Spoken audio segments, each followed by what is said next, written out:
What's going on, koi and pond fans? I have another product review for you here. So what I'm going to do in this video is give my 1-year review on this Laguna pressure flow 4,000 gallon 36 watt UV filter.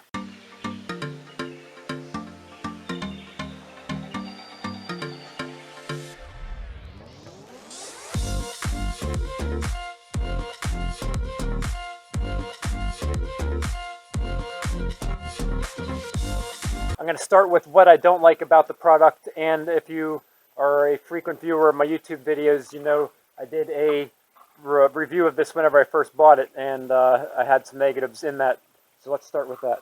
Alright, what was the major con that I learned whenever I first purchased this pressure filter? It's right here. The dang nozzles do not make sense. So if you're purchasing a 4,000 gallon filter, you're going to use an 1.5-inch hose, and the dang nozzles do not fit an 1.5-inch hose. So I tried to cut this section of the nozzle here is where an 1.5-inch hose would flip over. Obviously you want to cut this off, otherwise you're restricting flow to your pump. So I was not able to get an 1.5-inch hose on there. I ended up having to search Amazon to find the different nozzle types. Whenever I went on to Amazon, there's different ones out there. I didn't know which one to buy. I'll put up on the screen which one not to buy that I actually had to send back, and then I bought another one which actually worked. Alright, so would I purchase this product again? Absolutely. I give a thumbs up to this pressure filter. It does clean the pond up. You probably can't see through the quality of the video right here, but I'm able to see to the bottom of the pond. I could even, whenever the sun hits it, I could even see writing that's on the liner. So this pressure filter will clean up your pond. I have not even changed the UV filter once.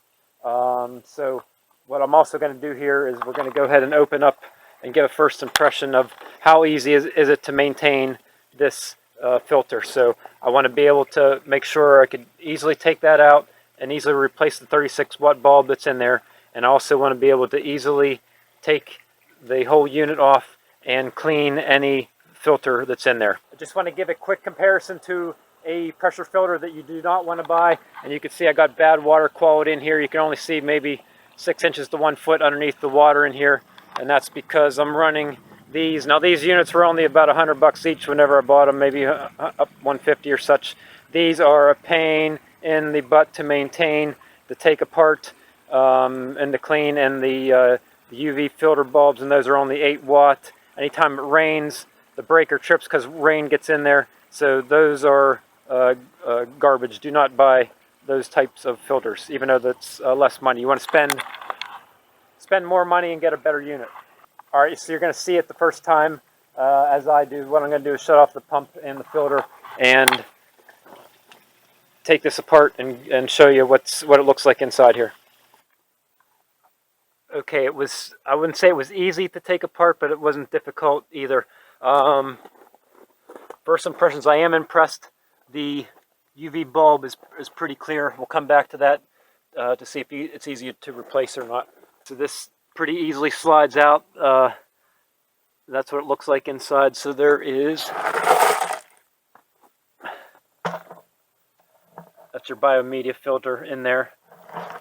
And then this is the sponge. What I do like, it should be pretty easy to just hose this off and clean that.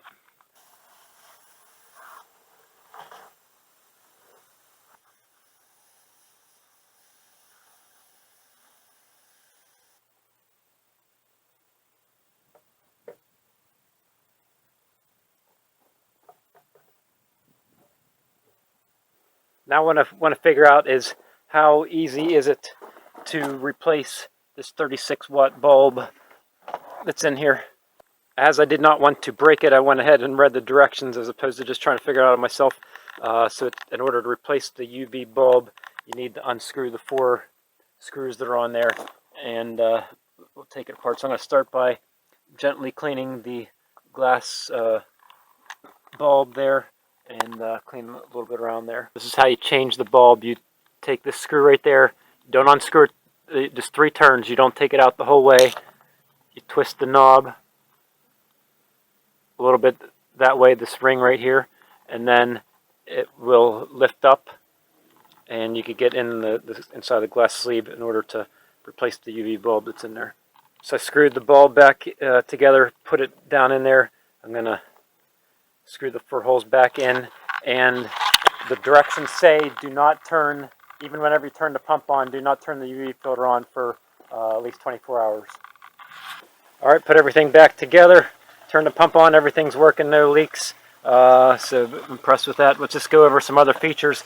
It does have these handles in case you want to backwash it. I've never used the backwash just because I have other sump pumps that I dump into the pond and to blow it out faster. But it does have the backwash feature, and you can lift these up to clean the sponge just by turning that. And it does have an indicator whether the UV light is on or not. So, all right, there you have it. I do have another pressure filter coming, actually in the mail tomorrow, so I got another video coming, and that pressure filter will be for the big pond over there. So I'm going to see if that one will clean it up, and I'm going to give you a first impression review video of that filter as well. So just re-summarize here. Yes, I would definitely buy the Laguna 4000 pressure filter. Again, has a 36 watt bulb, and I'm very pleased with it. And again, stay tuned. We got another pressure filter coming, different model, actually bigger, has a 52 watt bulb in it, and I'll give you my first impressions on that one. We'll see if it can clean up the big pond. And don't wear a white shirt whenever you're cleaning pond. Just another tip there for you. All right, have a good one.